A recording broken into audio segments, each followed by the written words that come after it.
شرور أنفسنا ومن سيئات أعمالنا من يهده الله فلا مضل له ومن يضلله فلا هادي له وأشهد أن لا إله إلا الله وحده لا شريك له وأشهد أن سيدنا ومولانا محمدا عبده ورسوله صلى الله تعالى على خير خلقه سيدنا ومولانا محمد وعلى آله وأصحابه أجمعين.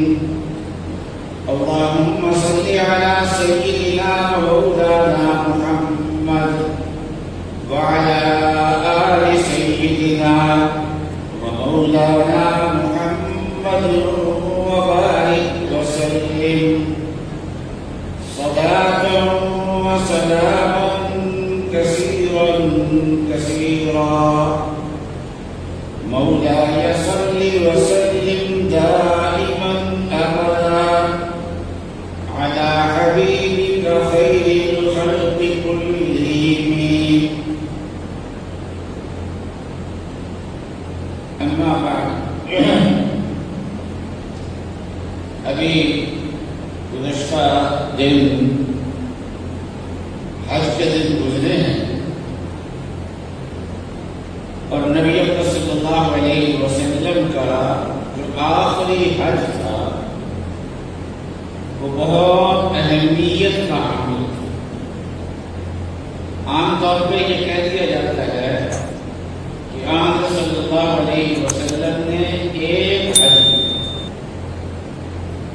رسول اللہ صلی اللہ علیہ وسلم کی بعثت سے پہلے ہی حج کا سلسلہ چلتا تھا اور نبی اکرم صلی اللہ علیہ وسلم کی ولادت کا سعادت مکہ مکرمہ میں ہوئی ہے اور 40 سال تک کی جو آپ کی حیات طیبہ ہے وحی کے نزول کا زمانہ آنے تک اور پھر وحی نازل ہونے کا سلسلہ شروع ہونے کے بعد مزید 13 سال 53 سال آقا صلی اللہ علیہ وسلم مکہ مکرمہ میں رہے ہیں اور آقا صلی اللہ علیہ وسلم نے اس زمانے میں متعدد حج کیے ہیں لیکن اسلام میں ابھی حج فرض ہوا نہیں تھا. ایک سلسلہ چلتا ہوا آ رہا تھا.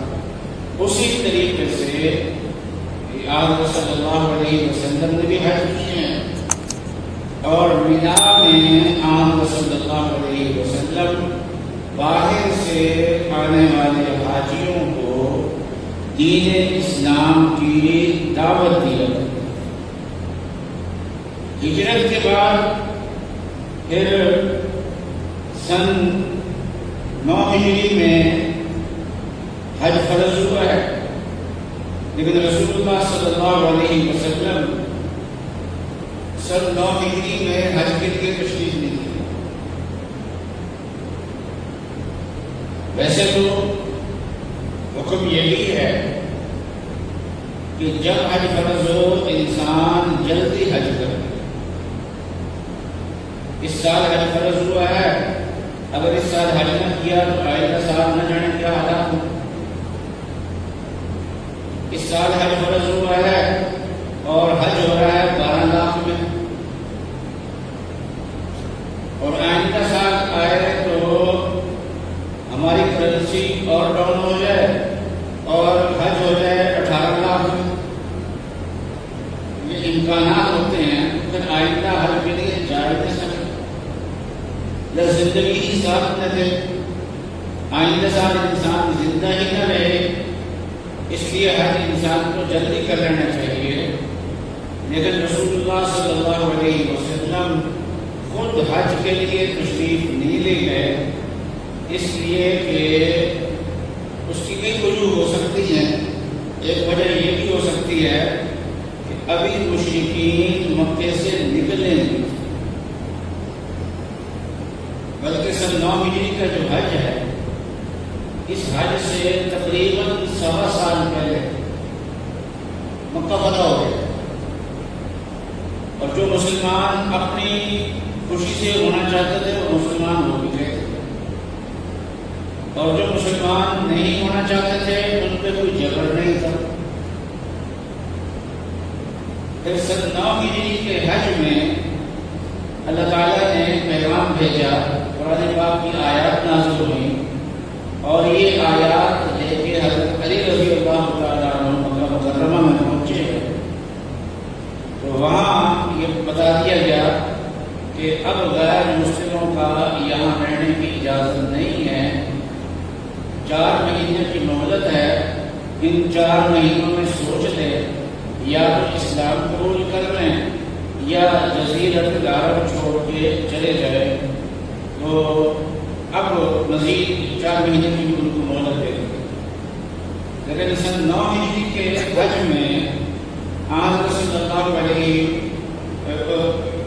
تو یہ حج ایسا تھا کہ اس میں مشرکین بھی حج کر رہے تھے، اور اس میں آن صلی اللہ علیہ وسلم نے یہ اعلان فرمایا تھا کہ آئندہ سال کوئی مشرک حج نہیں کرے گا، کوئی غیر مسلم حج نہیں کرے گا، آئندہ سال حج جو ہے وہ مسلمان ہی کرے گا۔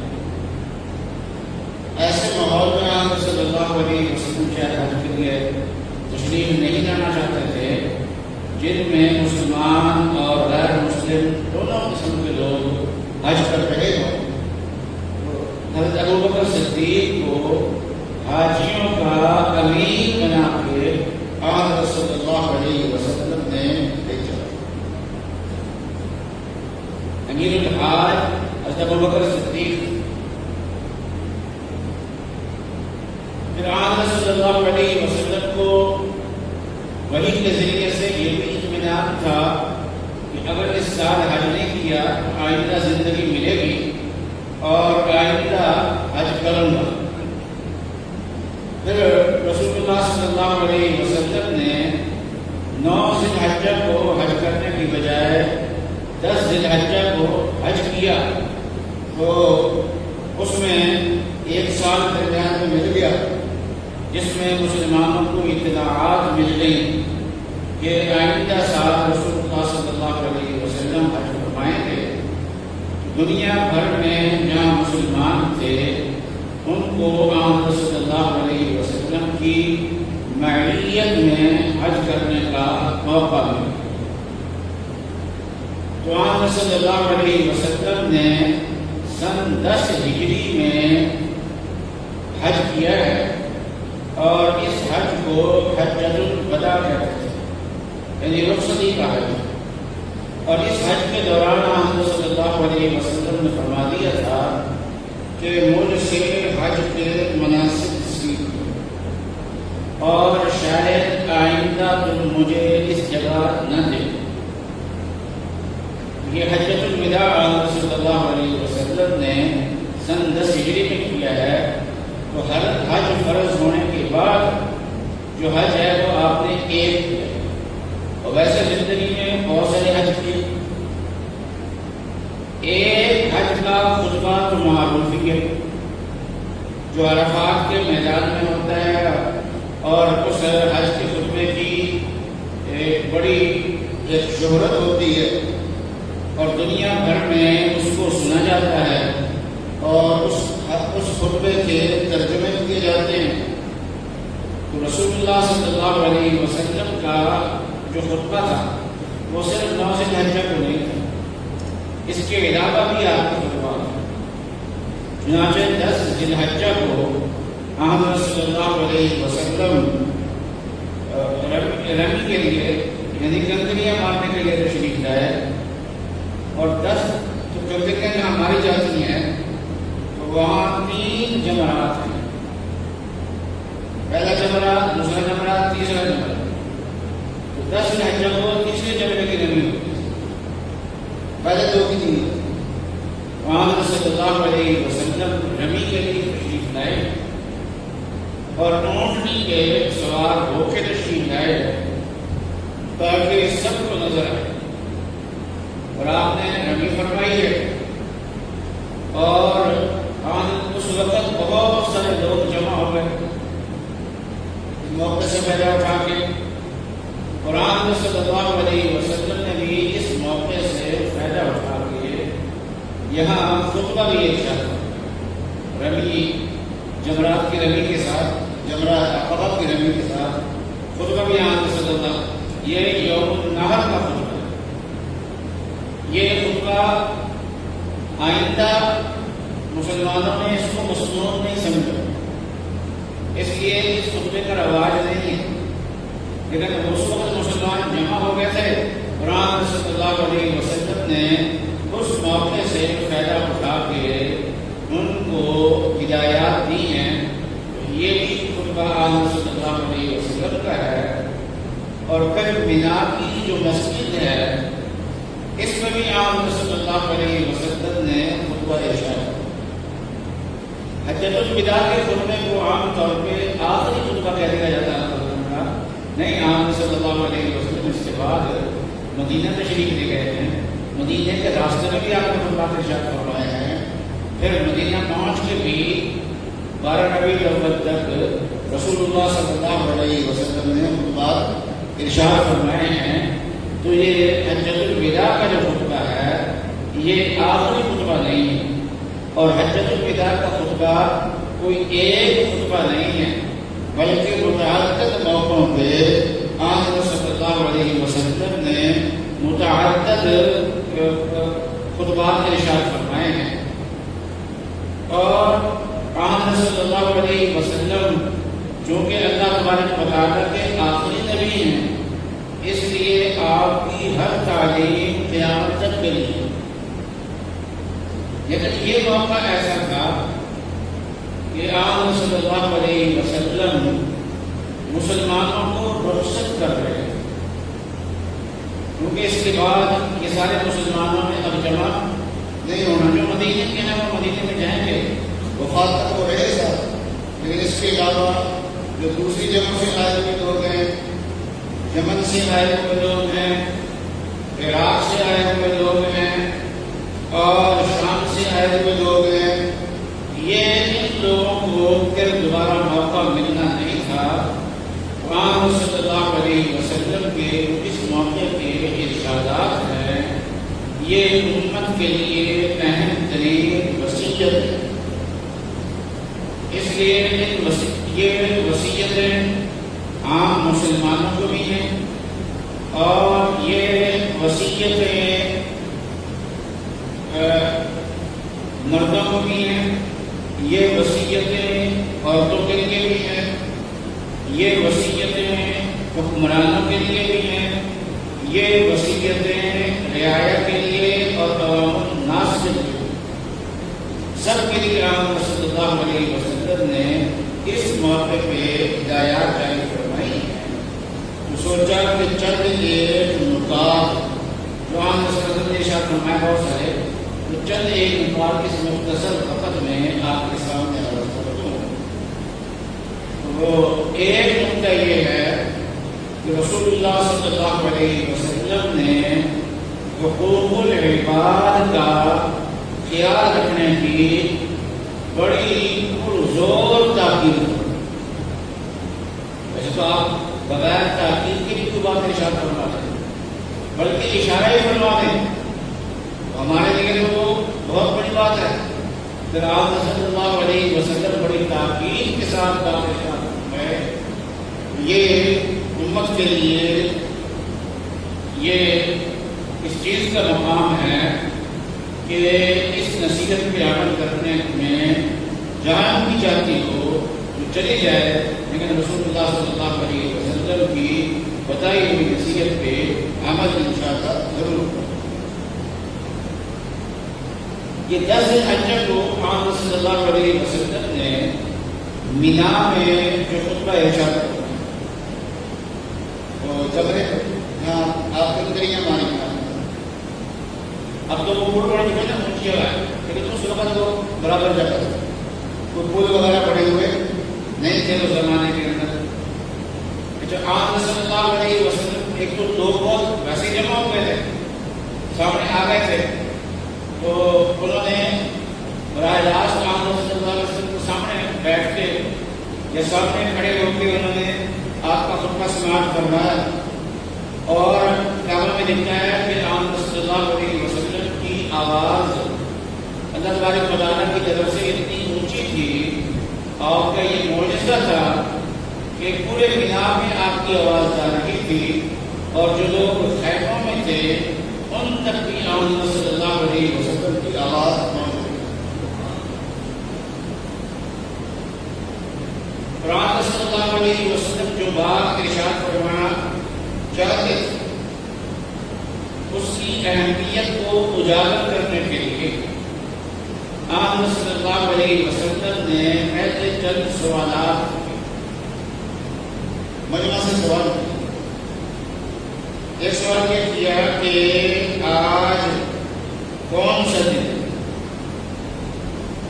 یہ 10 ذی الحجہ کا دن تھا، اس کو وہاں کے لوگ یوم النحر کہتے ہیں۔ یہ یوم النحر صحابہ کہتے ہیں کہ ہم نے سوچا کہ شاید آدھا سنت جو پوچھ رہے ہیں ہم سے تو شاید آپ نام تبدیل کریں گے، اس لیے صحابہ نے کہا اللہ اور اللہ کے رسول بہتر جانتے ہیں۔ تو رسول اللہ صلی اللہ علیہ وسلم نے فرمایا کیا یہ یوم النحر نہیں ہے، قربانی کا دن نہیں ہے، عید کا دن نہیں ہے؟ یہ بہت مقدس دن ہے۔ پھر آپ صلی اللہ علیہ وسلم نے دوسرا سوال جو فرمایا یہ جگہ کون سی ہے؟ اچھا یہ مینا جو ہے یہ حرم کی حدود کے اندر آ جاتا ہے، اور حدود حرم کا بہت زیادہ احترام۔ ویسے تو یہ مسئلہ یہ ہے کہ کوئی آدمی گناہ کا ارادہ کرے لیکن گناہ کرنے کی نوبت نہ آئے، جب نوبت آئی تو گناہ سے بچ گیا، اس ارادے کا گناہ نہیں لکھا جاتا۔ لیکن حرم شریف ایسی جگہ ہے کہ اگر وہاں گناہ کا ارادہ بھی انسان کرتے تو اس پہ اس کی پکڑ ہو۔ وَمَن يُرِدْ فِيهِ بِإِلْحَادٍ نُذِقْهُ مِنْ عَذَابٍ۔ آپ نے فرمایا کیا یہ حرم نہیں ہے؟ میں بالکل حرم محترم، اور 10 ذی الحجہ بھی محترم، حرم بھی محترم، اور آپ نے فرمایا یہ مہینہ کون سا ہے؟ پھر فرمایا کہ کیا یہ ذی الحجہ کا مہینہ نہیں ہے؟ اور یہ 4 مہینے محترم ہوتے ہیں، ان میں ذی الحجہ کا مہینہ بہت زیادہ احترام بڑھا ہے۔ اس سے 10 دن جو ہیں وہ عبادات سے ٹھہرے ہوئے، اور ساری عبادات ان 10 دنوں کے اندر آ جاتی ہیں۔ آپ نے فرمایا کہ ذی الحجہ نہیں، سب نے کہا کہ بالکل یہ ذی الحجہ ہے۔ وہاں صلی اللہ علیہ وسلم نے ارشاد فرمایا فَإِنَّ دِمَاءَكُمْ وَأَمْوَالَكُمْ وَأَعْرَاضَكُمْ عَلَيْكُمْ حرام، کہ تمہارے خون اور تمہارے مال اور تمہاری عزتیں یہ تم پہ حرام ہیں۔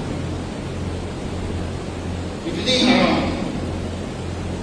ان 3 چیزوں کا کتنا احترام مسلمان کی، ان 3 چیزوں کا۔ کون سی 3 چیزوں کا؟ مسلمان کا خون، مسلمان کا مال اور مسلمان کی عزت، یہ کتنی محترم ہیں؟ فرمایا کہ حرمت یومکم ھذا، جیسے آج کا دن محترم ہے،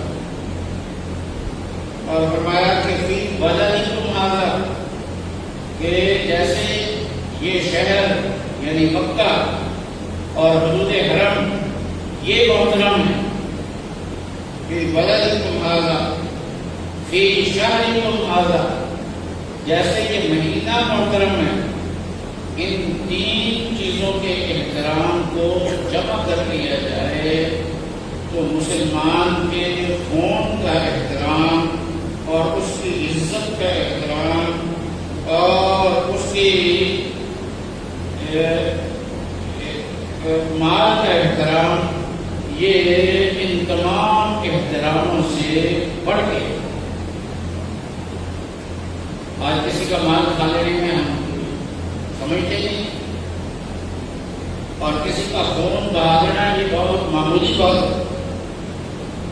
کسی انسانی جان کو ضائع کر دینا یہ ایک مچھر کے مارنے کی طرح ہو جاتا ہے صاحب، اور اس جگہ تو محفوظ ہی نہیں تھا۔ غیبت کی تو اس کی عزت پہ حملہ کیا، کسی پہ بہتان لگایا اس کی عزت پہ حملہ کیا، اس پہ الزام لگایا اس کی عزت پہ حملہ کیا، کسی کا عیب سچا بیان کیا، یہ عزت تو اس کو ہو گئی، عزت پہ حملہ ہو گیا۔ یہ نہیں کہہ سکتے کہ میں بات سچی کہہ رہا ہوں، بات اگرچہ سچی ہے لیکن یہ سچی بات دوسرے کی عزت کے پامال ہونے کا ذریعہ ہے، تو رسول اللہ صلی اللہ علیہ وسلم نے اس سے بھی منع کیا۔ قرآن صلی اللہ علیہ وسلم نے ایک بات یہ بھی ارشاد فرمائی کہ میرے بعد کتاب و سنت پہ قائم رہے۔ فرمایا یا ایھا الناس انی ترکت فیکم ما ان اعتصمتم به ولن تضلوا ابدا، کہ میں تمہارے اندر جو چیزیں چھوڑ کے جا رہا ہوں وہ چیزیں چھوڑ کے جا رہا ہوں کہ اگر تم نے اس کو مضبوط تھام لیا تو تم بھٹکو گے نہیں۔ وہ دو چیزیں کون سی ہیں؟ فرمایا کتاب اللہ و سنت نبی، اللہ کی کتاب اور نبی صلی اللہ علیہ وسلم کی سنت۔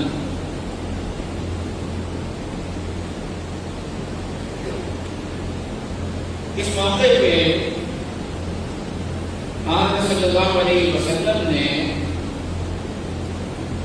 اپنے منصب رسالت کی ادائیگی کے بارے میں اظہار فرمایا کہ میں نے جو اللہ تبارک و تعالیٰ کی طرف سے منصب رسالت ملا ہے اس کو میں نے ادا کیا، اور لوگوں سے بھی پوچھا کیا میں نے منصب رسالت کو ادا کر دیا؟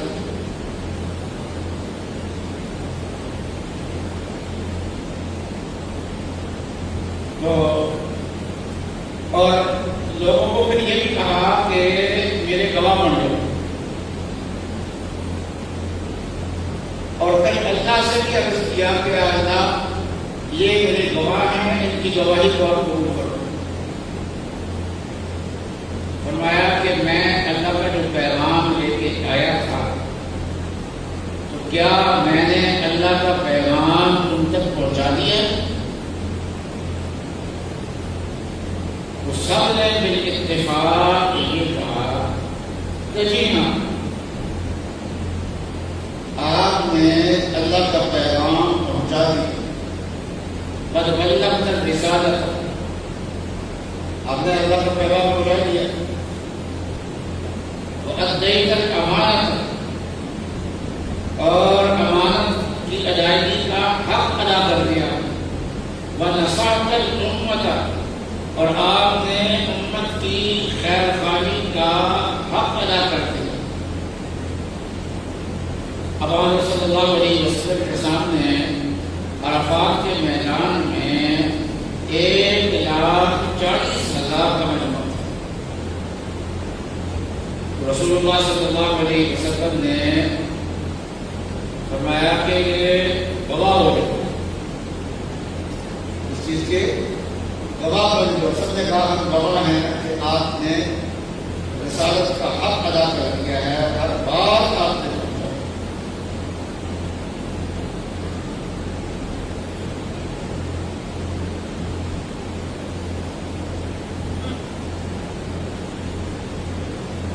پھر آپ نے آسمان کی طرف دیکھا اور فرمایا اللہ ان کی گواہی کو قبول فرما، اور پھر فرمایا فَلْيُبَلِّغِ الشَّاهِدُ الْغَائِبَ، جو موجود نہیں ہیں موجود ہیں وہ ان لوگوں تک میرے پیغام کو پہنچا دیں جو موجود نہیں ہے، پوری دنیا تک پیغام کو پہنچا، اور یہ پوری امت جو ہے یہ تبلیغ رسالت کی ذمہ داری جو ہے یہ پوری امت کی ذمہ داری، صرف علماء کی ذمہ داری نہیں۔ ہاں علماء زیادہ جانتے ہیں، ان کی ذمہ داری زیادہ ہے، لیکن عام الناس جتنا دین جانتے ہیں وہ اتنا ہی وہ بھی آگے پہنچا سکتے ہیں۔ واللہ تبارک و تعالیٰ ہمیں ان مسائل پہ عمل کرنے کی توفیق عطا فرمائے۔ وآخر دعوانا